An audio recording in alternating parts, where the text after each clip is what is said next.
There are rules that control your entire life, that were created thousands of years ago by people who thought demons caused disease, and the sun was a god. You follow these rules every single day without questioning them. You organize your time around them. You make major life decisions based on them. And none of them make any sense anymore. February had 28 days because a king, 2,700 years ago, thought even numbers were unlucky.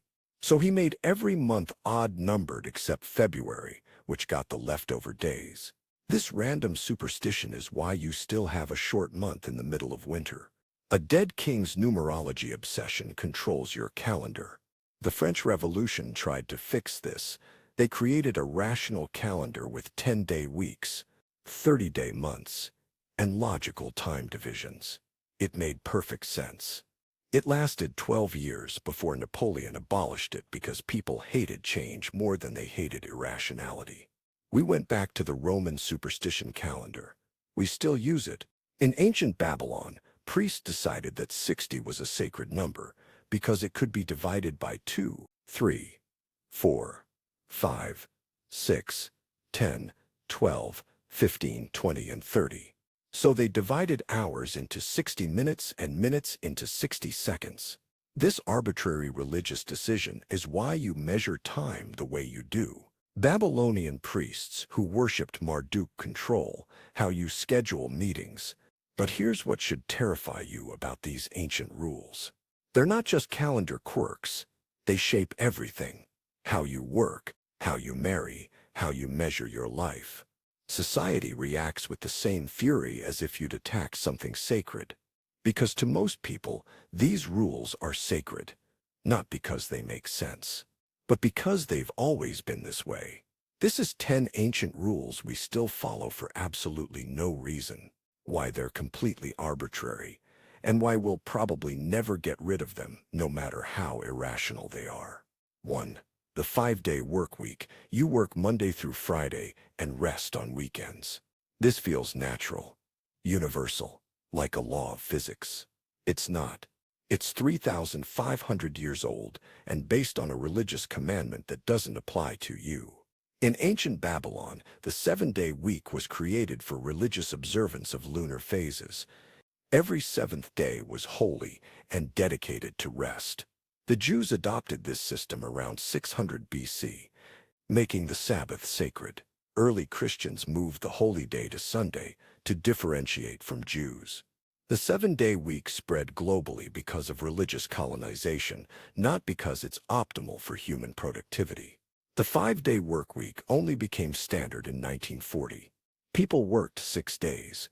Before that, they worked every day until they collapsed.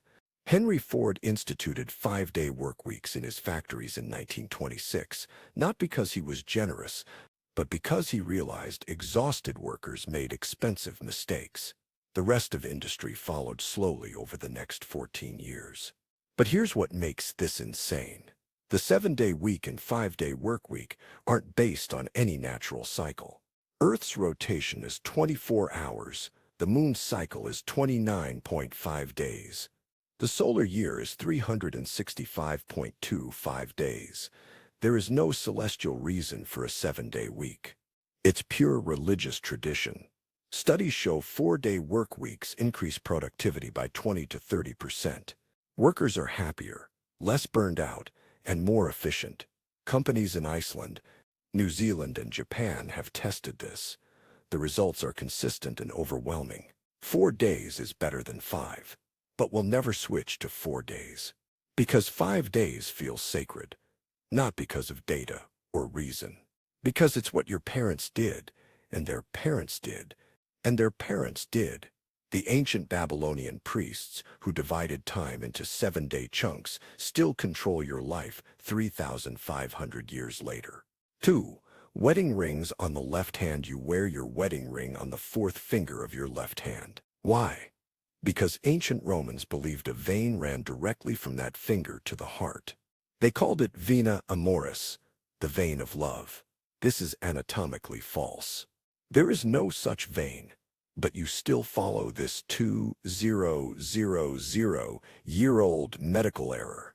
The Romans got their anatomy from Greek physicians who based their theories on philosophy, not dissection. They thought the body had four humors, that blood was generated in the liver, and that the brain was a cooling system for the heart. Everything they believed about anatomy was wrong. The vein of love was one of thousands of errors. By the 1500s, anatomists had dissected enough bodies to know the Romans were wrong about everything. There's no special vein in the fourth finger. Blood flow to all fingers is identical. The entire tradition is based on fiction. When people learned the vein didn't exist, they didn't stop the tradition.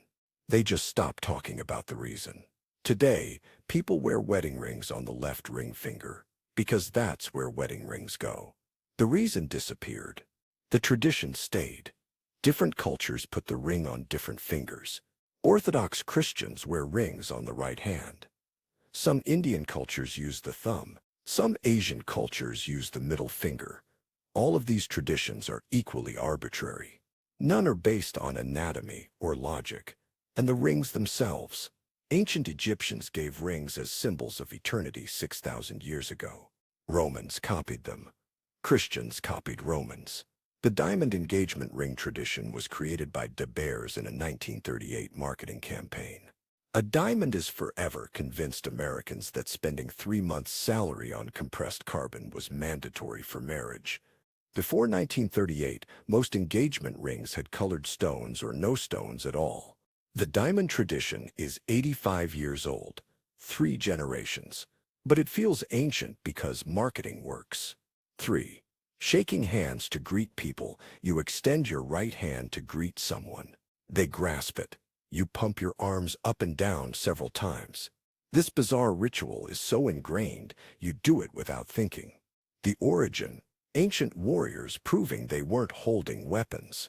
In medieval Europe, approaching someone with your right hand extended showed you weren't reaching for a sword. The handshake was a peace gesture.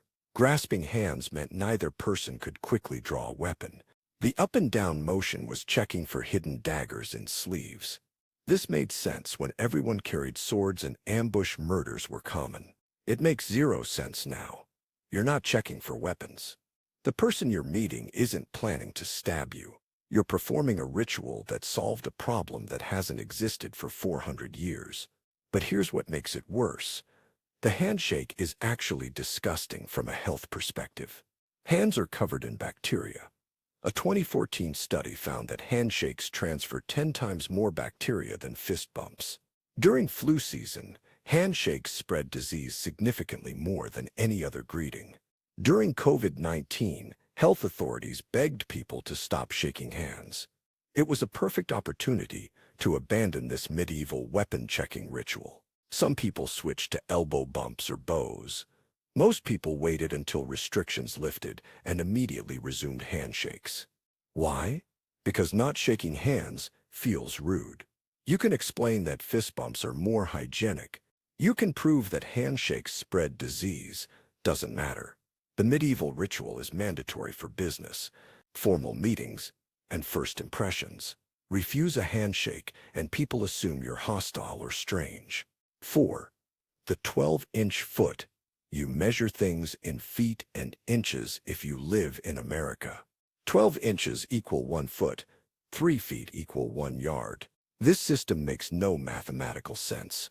It's based on King Edward I's actual foot in 1305. Before standardization, every region had different measurements based on local rulers' body parts. A foot was literally the length of someone's foot. A yard was nose to fingertip distance. An inch was the width of a thumb. Measurements varied by location, making trade and construction nightmarish. King Edward I standardized the foot at 12 inches in 1305. Why 12? Because 12 can be divided by 2, 4, and 6. This made fraction math easier before decimals were common. The king's foot was measured, declared official, and iron bars cast as standards. The rest of the world uses the metric system. Metric is based on decimal divisions. Everything increases by tens. 1 meter equals 100 centimeters equals 1,000 millimeters. consistent, and used by 194 of 195 countries. America, Myanmar, and Liberia still use feet and inches. That's it. 3 countries. The entire scientific world uses metric. NASA uses metric. The U.S. military uses metric. But Americans stubbornly cling to a measurement system based on a dead king's body parts from 720 years ago. Attempts to switch to metric have failed repeatedly. The U.S. government tried to convert. They spent millions on educational programs. They installed metric signs on highways. Americans hated it. The signs were vandalized. The program was abandoned. Why? Because people learn measurement systems as children, and switching feels wrong. Not mathematically wrong. Emotionally wrong. A foot feels like a foot. A meter feels foreign. The emotional attachment to familiar irrationality is stronger than logical arguments for rational systems. 5. Saying God bless you. After sneezes. Someone sneezes, you immediately say, bless you, or God bless you. This is such a reflex. You do it to strangers. You do it in meetings. You do it when someone sneezes on the other side of a room. The origin. Medieval Europeans thought sneezing expelled your soul and demons could possess you. In the 6th century, during a bubonic plague outbreak, Pope Gregory XI ordered people to say, God bless you when someone sneezed. Sneezing was an early plague symptom. The blessing was meant to protect the person from death. It was literal. They believed God's blessing could prevent demons from entering the body when the soul was temporarily expelled. This made sense when people thought disease was caused by evil spirits. It makes 0 sense now. We know sneezes are involuntary reactions to nasal irritation. No souls are expelled. No demons are waiting. You're performing a ritual that protected against imaginary threats. But here's what makes it mandatory. If you don't say bless you after someone sneezes, they notice. In some social groups, not blessing a sneeze is considered rude. You're expected to acknowledge someone's involuntary nasal spasm with a religious blessing, even in secular environments. During COVID-19, some people argued we should stop saying bless you because it draws attention to symptoms and makes sick people feel self-conscious. The suggestion was ignored. People kept blessing sneezes throughout the pandemic. 6. Covering your mouth. When yawning, you yawn. You immediately cover your mouth. Your parents taught you this. Teachers enforced it. It's automatic. The reason? Ancient people believed your soul could escape through your mouth during a yawn, or demons could enter. Medieval Europeans, obsessed with demons, developed elaborate mouth-covering rituals. Yawning was especially dangerous because your mouth opened wide. The moment of vulnerability was maximum. Covering your mouth blocked demon entry. By the 1600s, the demon theory was mostly abandoned, but the behavior stayed. The justification shifted. Covering your mouth is polite or hygienic, but yawning doesn't expel germs the way coughing or sneezing does. There's no hygienic reason to cover a yawn. Modern etiquette books still list covering yawns as mandatory. Not because of health, because of respect. Yawning in someone's presence suggests boredom, so covering it is showing respect. The gesture went from demon blocking to politeness signaling without anyone questioning whether it makes sense. 7. The QWERTY keyboard. You type on a keyboard with letters arranged, QWERTY across the top. This layout was designed in 1873 to slow typists down so mechanical typewriters wouldn't jam. Jams haven't been a problem since 1961. You're still using the slow you down layout 62 years after it became obsolete. Christopher Latham Sholes invented the typewriter in 1868. Early models had alphabetical keyboards. Fast typists caused mechanical jams when adjacent keys were struck in quick succession. Sholes rearranged keys to separate commonly used letter pairs, forcing typists to slow down. This reduced jams. It also reduced typing speed. The QWERTY layout is deliberately inefficient. Studies show that 52% of keystrokes on QWERTY require the left hand. Even though most people are right-handed, common letter combinations require awkward finger movements. The layout was designed to be slow. Alternative layouts exist that are 20 to 40% faster. Dvorak's simplified keyboard, invented in 1936, puts the most common letters on the home row. Colomac, created in 2006, is even more efficient. Both are proven to increase typing speed and reduce repetitive strain injuries. No one uses them. Less than 1% of typists worldwide use anything but QWERTY. Why? Because everyone learned QWERTY as children. Switching requires relearning muscle memory. The short-term pain of switching outweighs the long-term benefit of efficiency. But here's the insane part. We're not even using typewriters anymore. Digital keyboards have zero mechanical constraints. We could switch to optimal layouts overnight. We don't, because 150-year-old mechanical limitations still control how billions of people type. 8. The 40-hour work week. 5 days a week. 40 hours total. This feels natural, scientific even. It's not. It's arbitrary and based on a 1926 decision by one factory owner. Before the Industrial Revolution, people worked from sunrise to sunset. Agricultural work required 60–80 hours per week during growing season. Factory workers in the 1800s worked 7,100 hours per week in brutal conditions. There were no weekends, no overtime pay, no labor laws. Labor unions fought for decades to reduce hours. By the 1890s, unions demanded 8-hour days, 8 hours for work, 8 hours for rest, 8 hours for what we will, sleep, and personal life. It was philosophy, not science. Henry Ford implemented 5-day, 40-hour weeks in 1926. Not from generosity, from data. His factories tracked productivity and found that exhausted workers made expensive mistakes.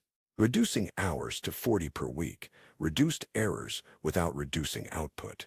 Other industries slowly followed. By 1940, the 40-hour week became federal law in America. It wasn't based on biological research about optimal human performance. It was based on one man's factory efficiency data from 1926. That data is now 97 years old.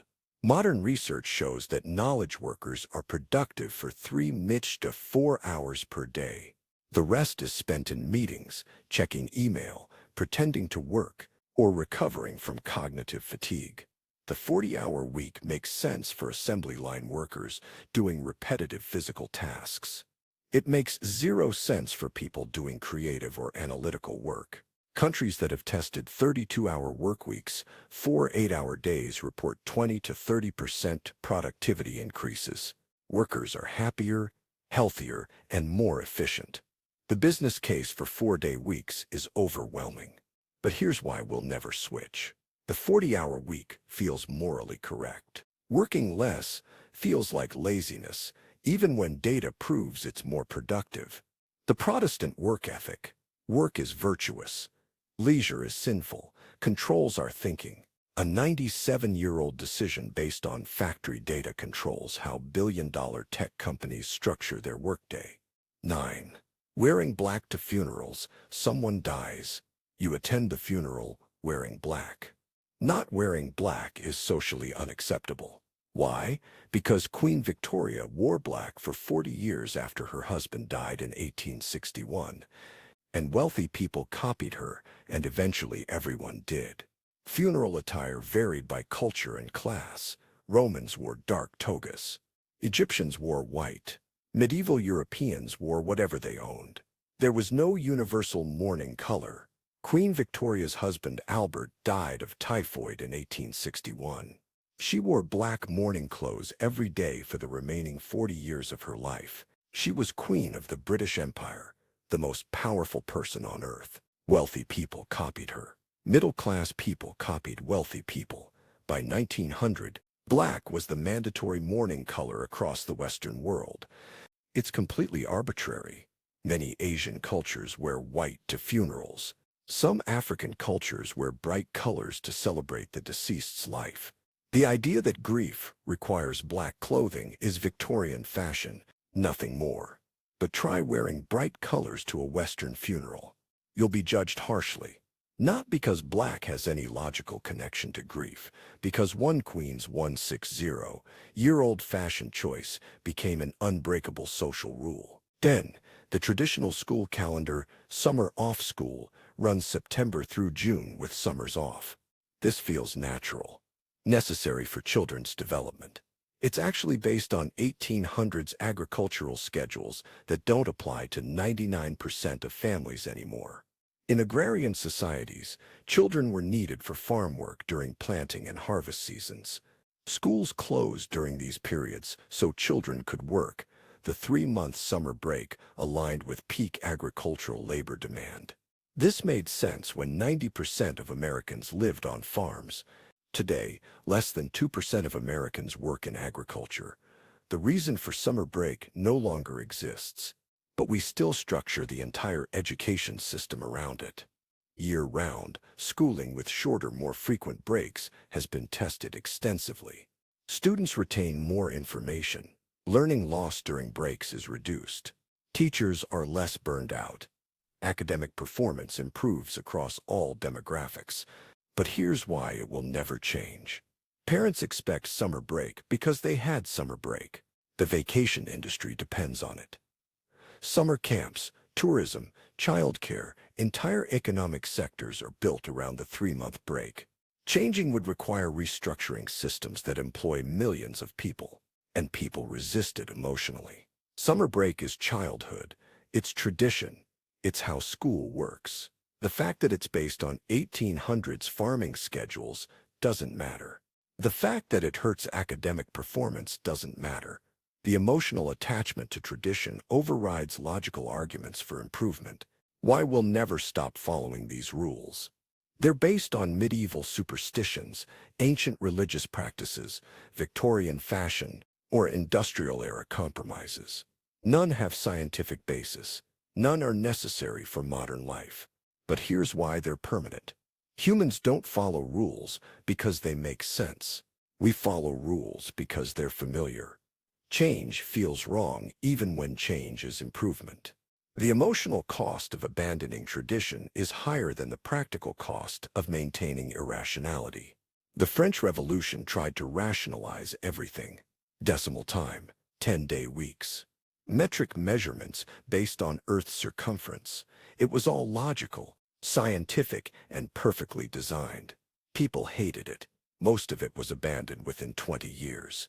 Only the metric system survived, and even that took 150 years to become globally dominant and still isn't universal. When Google tried to test 4-day work weeks internally, employees who were part of the test reported feeling guilty about working less. Even when they were more productive, even when they were happier, they felt morally wrong for not working 5 days. It was based on tradition. That's the real answer to why do we still follow ancient rules. Because breaking them feels like blasphemy. Not religious blasphemy, social blasphemy. The unspoken rules feel sacred even when you're not religious. Even when you can prove they're irrational, even when better alternatives exist. We shake hands to check for weapons we don't carry. We wear wedding rings on fingers with no special veins. We say God bless you to protect people from demons that don't exist. We type on keyboards designed to be slow. We work 40-hour weeks because Henry Ford's factory data from 1926 said so. None of it makes sense. All of it is permanent.